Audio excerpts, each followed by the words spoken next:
Two taxis and a sedan have been set alight in Devenish Street in Polokwane at the dispute, or rather as the dispute of routes continues. Members of the Mankweng Taxi Association this morning blockaded the R81 towards the Mall of the North. They allege that Seshego Taxi Association has been ferrying passengers on that route without a permit. SABC News reporter Pimani, Baloyi and video journalist Hulisani Livhebe are at the scene. And let's take you there now to find out what is the latest with that. Pimani, good afternoon. What is the latest with this development? Good afternoon, Diabo, and good afternoon to our viewers. As you've rightfully stated, Diabo, I'm standing in front of two taxis that have been set alight.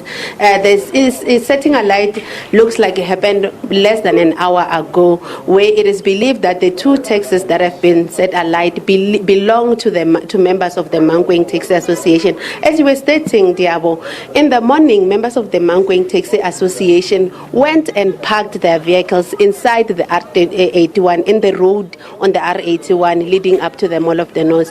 There were taxis that were parked for a distance that stretched to about 2 kilometers, blockading people from getting to the mall and passing to other areas that include getting to Giyani and other towns in the province. What we gather, Diabo, is that members of the Mankweng Taxi Association say when the Mall of the North was built years ago, they were given operating licenses to ferry passengers to and from that mall.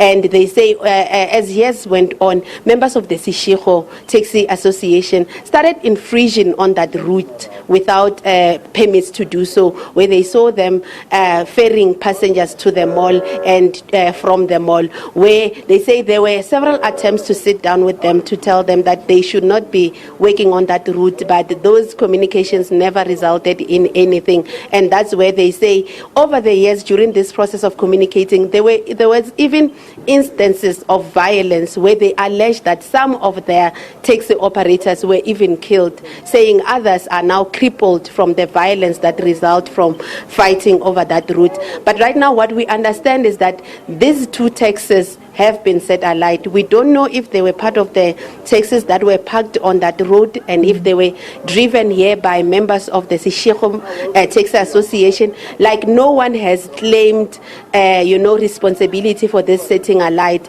So we don't know who set them alight. It's not confirmed if indeed they belong to the Mankweng Taxi Association. What police are telling us is that they were here, forensic officers were at the scene, and by the time they got here, the number plates and other identifiable objects were no longer, could not be recovered. They had been burnt to ashes and they could not identify the taxis. But that forensic officers are here combing the scene to ensure that they find who these taxis belong to and who could have done this. But just a few meters from where we are, a patrol car has also been set alight, making it a third vehicle to be set alight.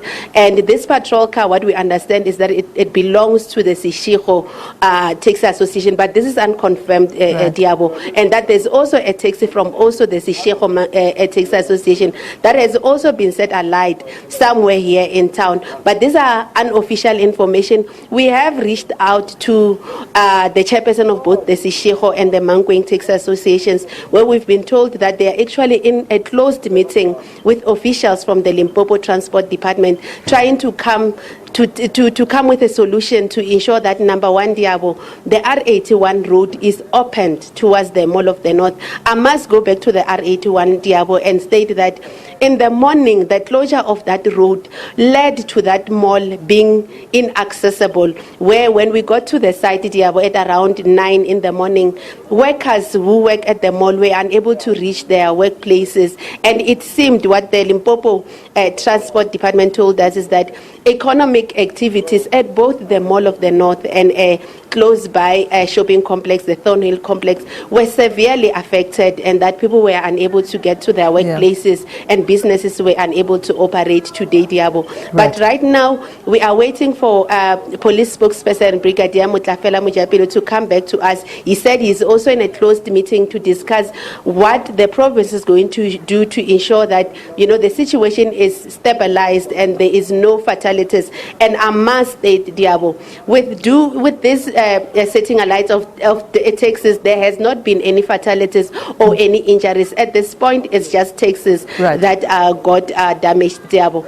Pimani, Baloyi, keeping a close eye on this development in Limpopo, in Polokwane, where there have been 2 taxis and a sedan have been set alight, and we will be going to her a little later to and if there is breaking news around there and to find out if she's got more information. But more news are coming up.